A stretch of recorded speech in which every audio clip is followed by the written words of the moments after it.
Picture this. It's 1304, and you're standing on the walls of Stirling Castle. The morning mist clings to the Scottish Highlands like a funeral shroud, but what's cutting through that mist isn't sunlight. It's the bone-deep rumble of the most terrifying siege engine ever built. They call it Warwolf, and right now, it's hurling boulders the size of draft horses at walls that have stood since your grandfather's grandfather was a boy. King Edward Longshanks himself is down there in the siege camp, probably nursing his morning ale while watching his engineers prepare another salvo. This is the man who earned his nickname Hammer of the Scots, the hard way, by literally hammering Scottish resistance into the ground, castle by castle, town by town. And today, he's determined to finish the job once and for all. But here's what makes this morning different from every other siege in medieval history. Among the Scottish defenders huddled behind those ancient stones, there's a young mason named John of Stirling who's doing something that would puzzle his companions if they weren't too busy praying to notice. While everyone else is cowering at each earth-shaking impact, John is sketching, frantically. On precious Scottish parchment that costs more than most people make in a month. Now, you have to understand something about medieval sieges to appreciate what's happening here. These aren't the quick, brutal affairs you see in movies. A proper siege is economic warfare on a scale that would make modern generals weep. Edward has spent £40,000 sterling on this operation. That's more money than most entire kingdoms see in a year. Every single stone that Warwolf hurls costs 40 silver marks to launch. 40 silver marks? You could buy a warhorse for that. You could feed a village for months. But John isn't thinking about the economics right now. He's watching those massive projectiles arc through the Scottish morning, and he's seeing something that 600 years of siege warfare tradition says is impossible. Every stone follows a predictable path. Every impact creates a pattern, and what follows patterns, John realizes with the kind of clarity that only comes in moments of mortal terror, can be redirected. You see, John wasn't born to this revelation. 29 years earlier, he'd entered the world in a limestone workshop where his father carved saints and gargoyles for church facades. Can you imagine growing up in a place like that? Surrounded by stone faces that seem to watch you, learning to see personality in mineral deposits, understanding that the right chisel stroke could make marble weep or granite smile. His father taught him that stones had souls, a belief that sounds quaint until you realize it was preparing John to see possibilities that trained military engineers couldn't even imagine. The boy who would revolutionize siege warfare spent his childhood among Roman texts smuggled into Scotland by Irish monks. These weren't your typical prayer books and psalters. These were engineering manuals, architectural treatises, documents that described buildings in the ancient world that seemed to breathe and move. The Romans, John learned, had built structures that responded to their environment, walls that shifted with the seasons, gates that opened themselves when the right conditions were met. But childhood dreams of animated architecture crashed into brutal reality when John turned 21. That's when he witnessed the massacre at Berwick, 7,000 Scots butchered in 3 days. Now, I want you to really think about that number. 7,000 people. In a medieval town, that's not just statistics, that's everyone. The baker who sold you bread yesterday, the blacksmith who shod your horse, the children who played in the streets, gone. In 3 days, John watched Edward's trebuchets during that slaughter, and he saw something that would haunt his dreams and inspire his life's work. He saw how those siege engines turned solid, protective walls into deadly rain that crushed the very people the walls were meant to protect. Stone, which had always been humanity's shelter against chaos, had become chaos itself. Standing there in the aftermath of Berwick, surrounded by rubble that had been homes just days before, something fundamental shifted in John's mind. Most people who survive that kind of trauma spend the rest of their lives trying to forget it. John did the opposite. He studied it. He began to understand that every projectile that struck during that 3-day nightmare had followed predictable paths. Physics doesn't care about politics or religion or royal ambitions. A stone launched from a trebuchet will always follow the same arc given the same conditions. And if you understand the arc, John realized, you can change where it ends. Fast forward to this morning at Stirling, and John's mind is racing faster than those incoming boulders. While his fellow defenders see only destruction raining from the sky, he's seeing mathematics made manifest. Trajectory and velocity, force and resistance, cause and effect. Every impact is teaching him something new about how stone behaves when it's angry. The irony is almost poetic. Edward has brought Warwolf here to demonstrate the absolute futility of resistance. This siege engine represents the pinnacle of medieval military technology, a machine so powerful it can throw stones weighing 300 pounds over distances that boggle the mind. It's meant to break more than walls, it's meant to break spirits, to show the Scots that their traditional defences are as obsolete as bronze weapons in an iron age. But as John watches Warwolf's crew prepare another shot, adjusting counterweights and calculating angles with the precision of clockmakers, he's starting to see the machine's greatest strength as its greatest weakness. Precision cuts both ways. If you can predict exactly where a tungsten stone will hit, you can prepare exactly how to redirect it. The idea forming in John's mind is so audacious, so contrary to everything medieval warfare has ever known, that he barely dares to think it fully, but there it is, growing stronger with each thunderous impact. What if walls could fight back? What if the very stones meant to crush a castle could be turned against their launchers? What if defence could become offence with nothing more than the right angle and the courage to try? As the sun climbs higher over Stirling and Warwolf prepares for another barrage, John clutches his sketches tighter. He doesn't know it yet, but in this moment of desperate inspiration, he's about to overturn 600 years of siege warfare tradition. He's about to teach stone how to strike back. But first, he has to survive this siege. And as the next boulder comes screaming through the Scottish morning air, that's beginning to look like a very big if indeed. John of Stirling survived that siege, but barely. When Stirling Castle finally fell in July 1304, he escaped in the chaos that followed one of only a handful of defenders who made it out alive. But escaping with your life and escaping with your sanity are two very different things.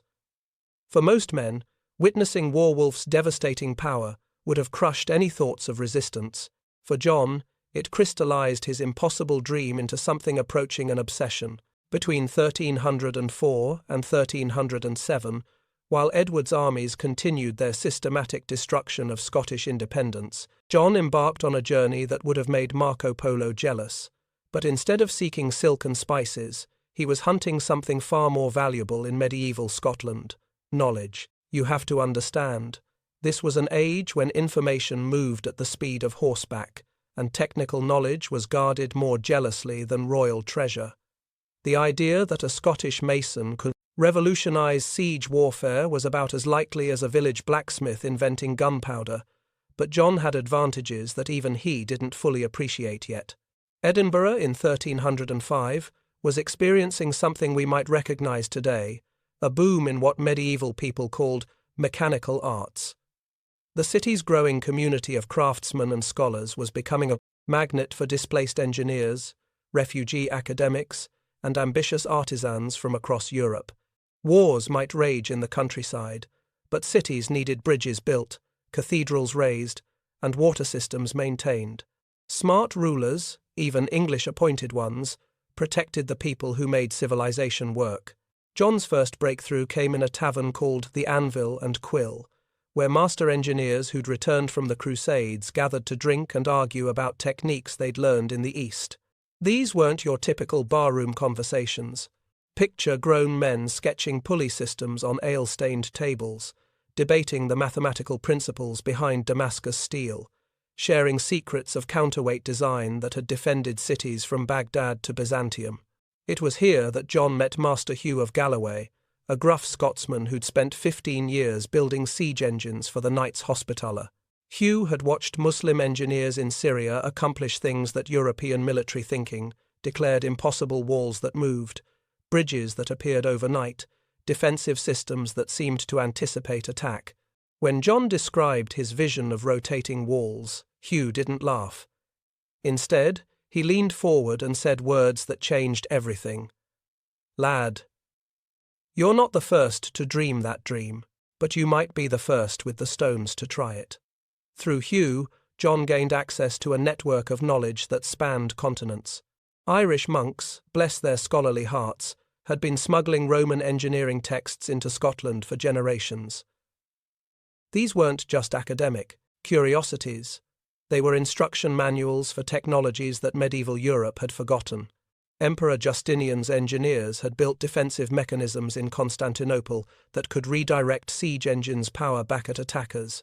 The principles were sound. The challenge was adapting ancient wisdom to medieval materials and techniques. But the real breakthrough came when John encountered something that officially didn't exist. Former Knights Templar. When King Philip of France destroyed the order in 1307, most people assumed that was the end of the story. Philip seized their wealth, the Pope dissolved their organization, and history moved on. But organizations that have spent 2 centuries accumulating secrets don't simply vanish overnight. In the shadows of Edinburgh's merchant quarter, John found men who'd defended Acre and Jerusalem, engineers who'd learned siegecraft in the holiest and most contested cities on earth. They couldn't wear their white mantles anymore, couldn't openly claim their heritage, but they still possessed technical knowledge that was literally priceless.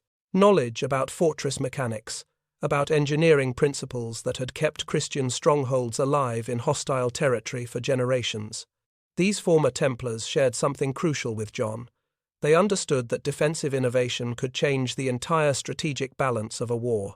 In the Holy Land, they'd learned that one well-designed fortification could tie down armies 10 times its size, that the right defensive mechanism could make conquest so expensive that even powerful enemies would think twice.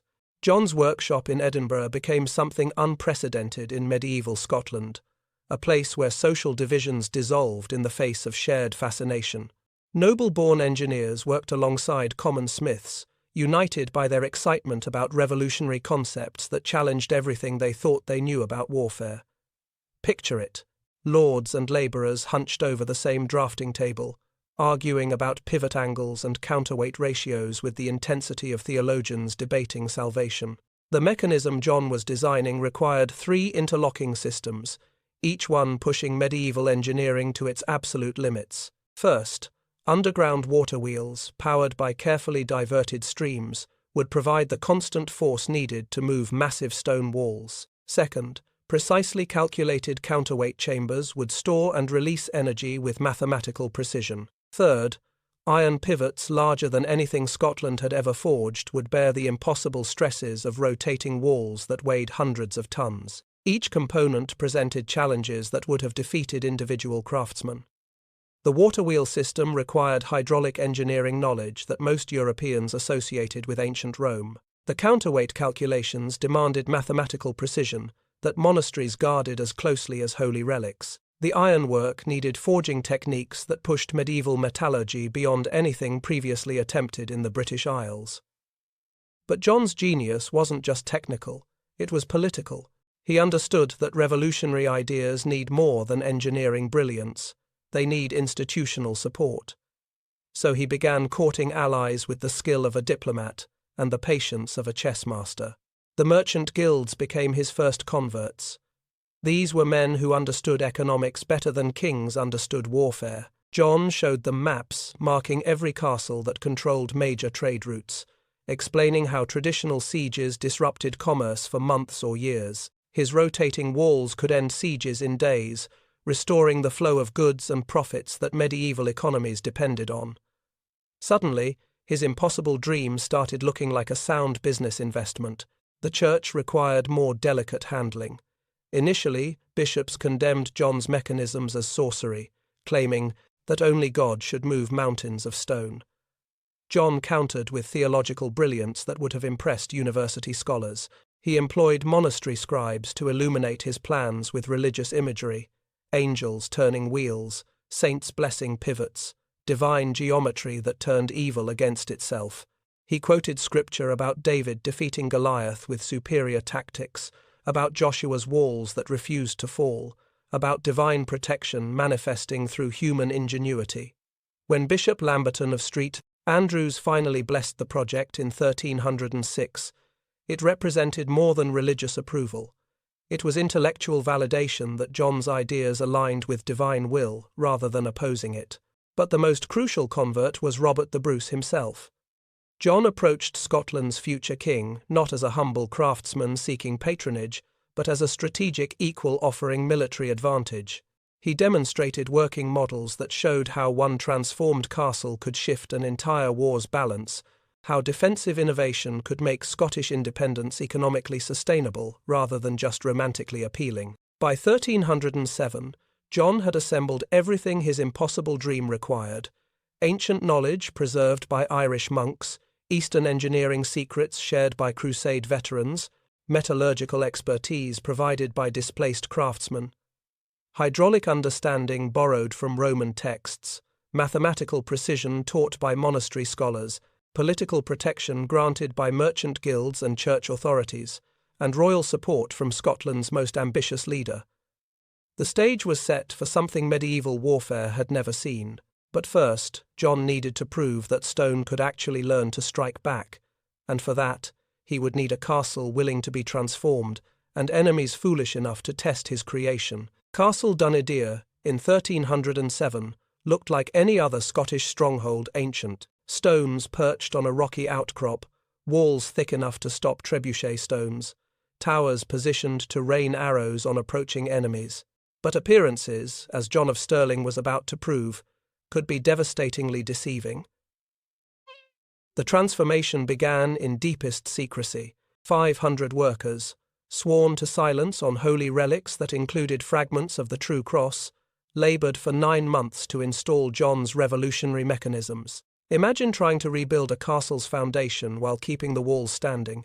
It was like performing surgery on a beating heart. Every stone had to be carefully numbered and removed, every measurement precise to the width of a sword blade. The castle's bones were being rebuilt around iron pivots thick as tree trunks. These weren't delicate clockwork components, they were massive engineering achievements that pushed medieval metallurgy beyond anything previously attempted in Scotland. Each pivot had to be forged in pieces by teams of smiths working in shifts around the clock, then assembled on site with tolerances so precise that a finger's width of error could doom the entire mechanism. Underground, master engineers diverted the River Uri through stone channels that would make Roman aqueduct builders proud. The water wheels they installed weren't decorative mill wheels. They were massive wooden and iron constructions designed to move 20 tons of wall with steady, inexorable precision. Picture the mechanics. Rushing water, turning carefully balanced wheels, transferring power through gear systems that multiplied force while reducing speed, all connected to pivot points that could rotate entire wall sections like castle-sized doors.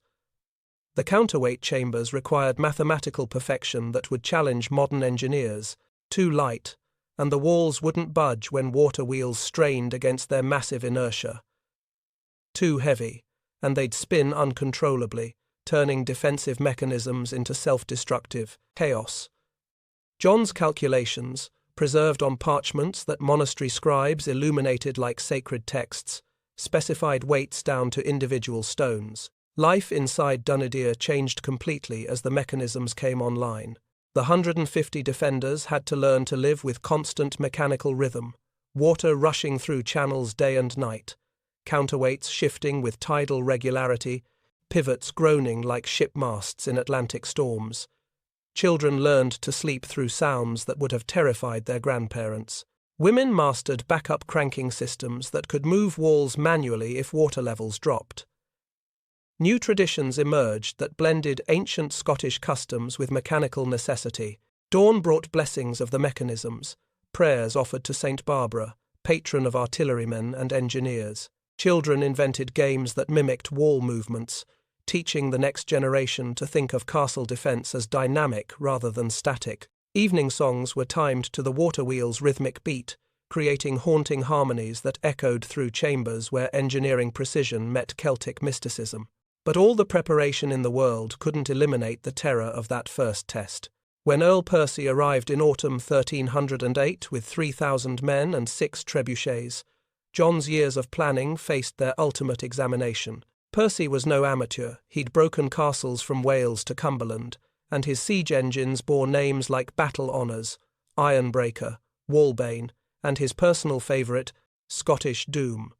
His engineers surveyed Dunadia's modifications with professional interest that quickly turned to mockery. Walls that could move? Pivot points visible from the siege lines?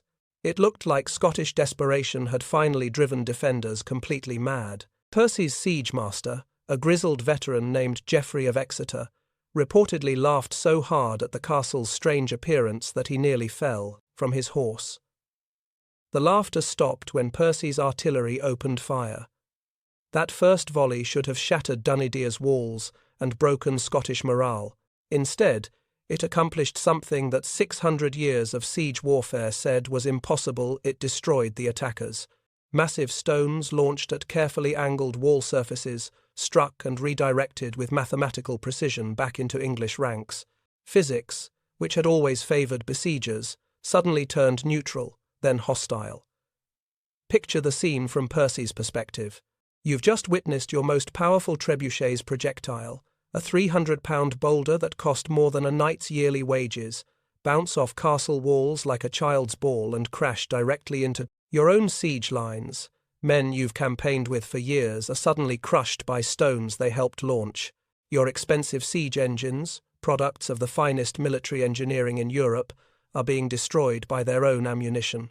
Percy's prized trebuchet Ironbreaker became the day's greatest victim. When its carefully aimed shot struck Dunadia's rotating wall section, the redirected boulder followed a perfect arc back to its origin point, shattering the siege engine's throwing arm with the kind of precision that made hardened soldiers cross themselves and whisper about divine intervention. The siege lasted 3 days, not because Dunadia was particularly well supplied or strongly garrisoned, but because Percy's army was literally being destroyed by its own weapons. Every attempt to position trebuchets safely resulted in new disasters, as John's mechanisms proved their ability to calculate return trajectories with deadly accuracy. By the third morning, Percy was facing something no medieval commander had ever confronted, a castle that was winning a siege by fighting back. The Earl's retreat left 500 English dead, and his entire siege train abandoned. More importantly, it left something new in medieval military consciousness, proof that traditional siege warfare had fundamental flaws that engineering innovation could exploit. Word spread through Scotland like wildfire in dry heather. By 1312, John had equipped 5 castles with rotating mechanisms, each victory more spectacular than the last. The siege of Kildrummie saw English-Greek fire, that terrifying incendiary mixture that had burned so many Scottish strongholds, turned back on its creators when rotating walls redirected flaming projectiles into English camps. Attacking forces found themselves fighting fires instead of defenders, their own weapons creating chaos in their own ranks. At Bothwell, Lord Clifford attempted to bypass the wall mechanisms through traditional undermining. His engineers dug tunnels that would have collapsed any normal castle's foundations, but John's innovations included acoustic detection systems that pinpointed excavation locations. When redirected, boulders struck precisely above tunnel entrances. Clifford's mining operations became mass graves for his own sappers.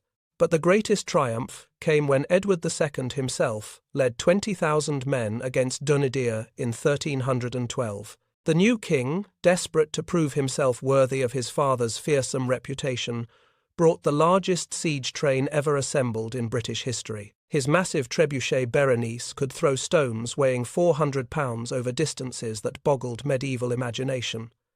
The irony was perfect. Edward's attempt to demonstrate overwhelming force became the mechanism of his own humiliation. When Berenice launched its first projectile, witnessed by the largest audience any medieval siege had attracted, the stone's return journey was even more spectacular than its departure. The redirected boulder followed a mathematical arc that seemed guided by divine precision, crashing directly into the royal command tent and missing the king himself by mere feet. Edward's retreat, abandoning treasure and supplies that would have funded Scottish resistance for years, became the stuff of legend that bards would sing for generations. The King of England, heir to Edward Longshanks's military reputation, had been defeated not by superior numbers or better soldiers, but by Scottish stones that had learned to fight back. By 1314, when Robert the Bruce's victory at Bannockburn secured Scottish independence, John's mechanisms had fundamentally changed the strategic calculus of medieval warfare. Castles equipped with rotating walls required siege armies 3 times larger than traditional fortifications, made siege warfare economically unsustainable for all but the wealthiest kingdoms, and created a defensive advantage that could not be overcome by superior numbers alone. 7 successful defences had shaken not just the kingdom, but the entire medieval understanding of how wars could be won or lost. Stone had indeed learned to strike back, and the lessons were reverberating far beyond Scotland's borders. But as John would soon discover, victory in medieval warfare often contained the seeds of its own destruction, and success, however spectacular, could create enemies more dangerous than any trebuchet. Victory, as John of Stirling discovered, could be more dangerous than defeat. By 1314, his rotating walls had accomplished something unprecedented in medieval history. They had made castle defence economically superior to castle attack. But success in medieval warfare created problems that engineering genius alone couldn't solve. The numbers tell the story with brutal clarity. Each rotating wall installation cost £5,000 yearly to maintain, more than most Scottish nobles saw in a lifetime. Specialised engineers commanded wages equivalent to knights, while replacement parts required master smiths working for months to forge single components. The water-wheel systems needed constant attention from hydraulic specialists who understood Roman engineering principles. The counterweight chambers required mathematical adjustments that only monastery-trained scholars could calculate properly. After Bannockburn secured Scottish independence, the strategic equation changed completely. Robert the Bruce had achieved what his predecessors thought impossible: recognition of Scottish sovereignty that made major English invasions politically and economically untenable. But peace, John discovered, was his invention's greatest enemy.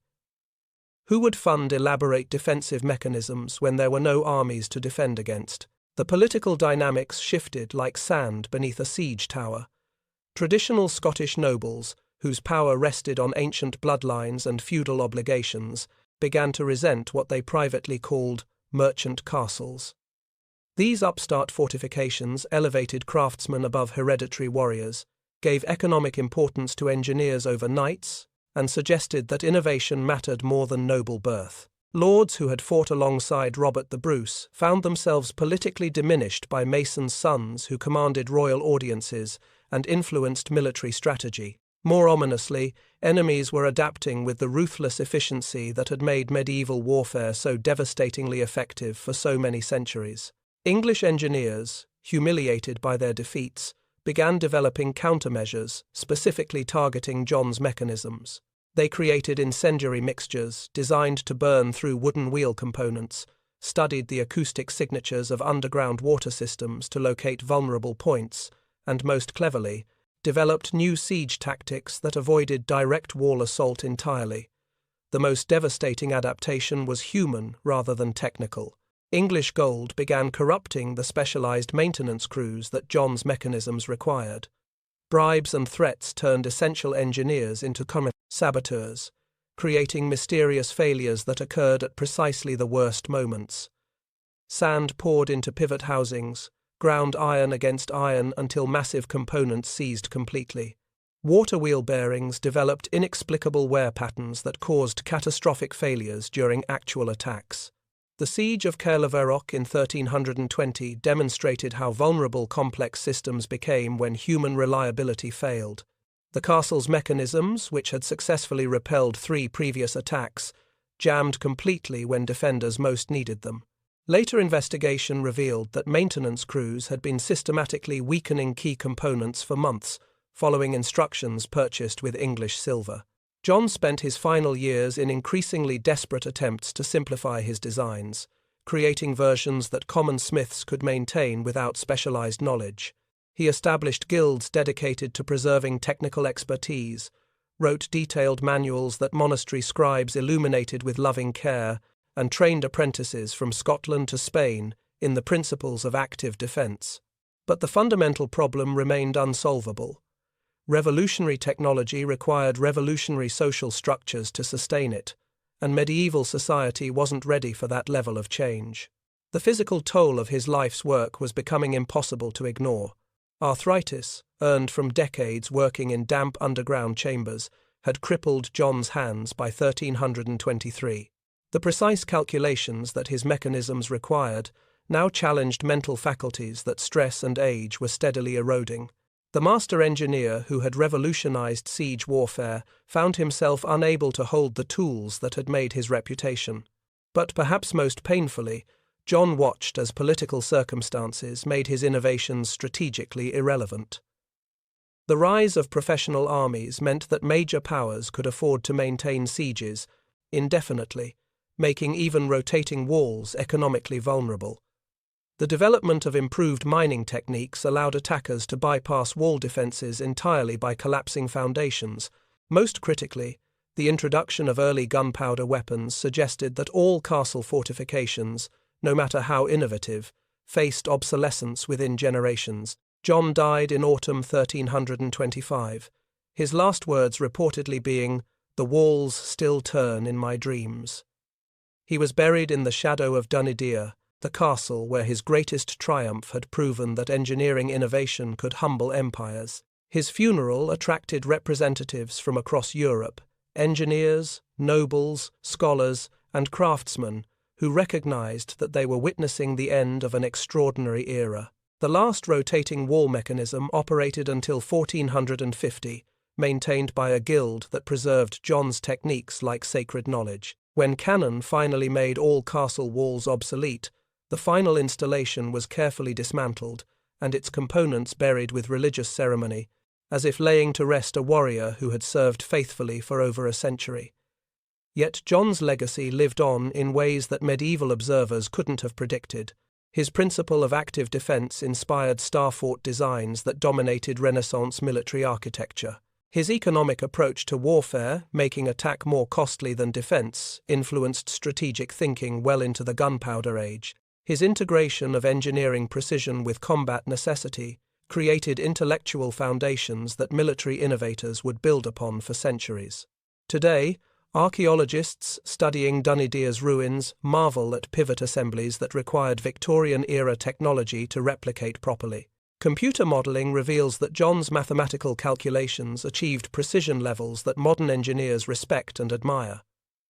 Ground-penetrating radar maps, underground channel systems that demonstrate hydraulic sophistication, comparable to Roman imperial projects. In turning stone against stone, one medieval craftsman had achieved something that military historians still struggle to categorize properly. He had made castles that fought back, bought his nation precious time when time was the most valuable commodity available, and proved that individual innovation could challenge institutional advantages that seemed absolutely insurmountable. The walls of Dunadia stopped turning in 1450, but the idea that defense could become offense, that innovation could overcome tradition, that one brilliant mind could change the course of history, those ideas never stopped moving. They simply waited, like stones in a counterweight chamber, for the next engineer brave enough to make them real. In the end, John of Stirling had accomplished something far more revolutionary than winning sieges. He had demonstrated that the impossible was simply the possible, waiting for someone clever enough to make it work. And in a world where tradition claimed that change was impossible, that lesson alone was worth more than all the kingdoms his rotating walls had helped to save.